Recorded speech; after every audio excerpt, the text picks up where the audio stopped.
ایک دفعہ ایک ملک کا بادشاہ بیمار ہو گیا۔ جب بادشاہ نے دیکھا کہ اس کے بچنے کی کوئی امید نہیں ہے تو اس نے اپنے ملک کی رعایا میں اعلان کروا دیا کہ وہ اپنی بادشاہت اس کے نام کر دے گا جو اس کے مرنے کے بعد اس کی جگہ ایک رات قبر میں گزارے گا۔ سب لوگ بہت خوف زدہ ہوئے اور کوئی بھی یہ کام کرنے کو تیار نہ تھا۔ اسی دوران ایک کمہار جس نے ساری زندگی کچھ جمع نہ کیا تھا، اس کے پاس سوائے ایک گدھے کے کچھ نہ تھا۔ اس نے سوچا کہ اگر وہ ایسا کر لے تو وہ بادشاہ بن سکتا ہے، اور حساب کتاب میں کیا جواب دینا پڑے گا؟ اس کے پاس تھا ہی کیا، ایک گدھا اور بس۔ سو اس نے اعلان کر دیا کہ وہ ایک رات بادشاہ کی جگہ قبر میں گزارے گا۔ بادشاہ کے مرنے کے بعد لوگوں نے بادشاہ کی قبر تیار کی اور وعدے کے مطابق کمہار خوشی خوشی اس میں جا کر لیٹ گیا اور لوگوں نے قبر کو بند کر دیا۔ کچھ وقت گزرنے کے بعد فرشتے آئے اور اس کو کہا کہ اٹھو، اپنا حساب دو۔ اس نے کہا، بھائی حساب کس چیز کا؟ میرے پاس تو ساری زندگی تھا ہی کچھ نہیں سوائے ایک گدھے کے۔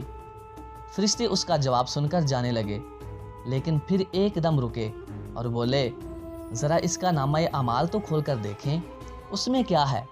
بس پھر کیا تھا؟ سب سے پہلے انہوں نے پوچھا کہ ہاں بھائی، فلاں فلاں دن تم نے گدھے کو ایک وقت بھوکا رکھا تھا؟ اس نے جواب دیا، ہاں۔ فوری طور پر حکم ہوا کہ اس کو 100 درے مارے جائیں۔ اس کی خوب پٹائی شروع ہو گئی۔ اس کے بعد فرشتوں نے سوال کیا، اچھا یہ بتاؤ، فلاں فلاں دن تم نے زیادہ وزن لاد کر اس کو مارا تھا؟ اس نے کہا، ہاں۔ پھر حکم ہوا، اس کو 200 درے مارے جائیں۔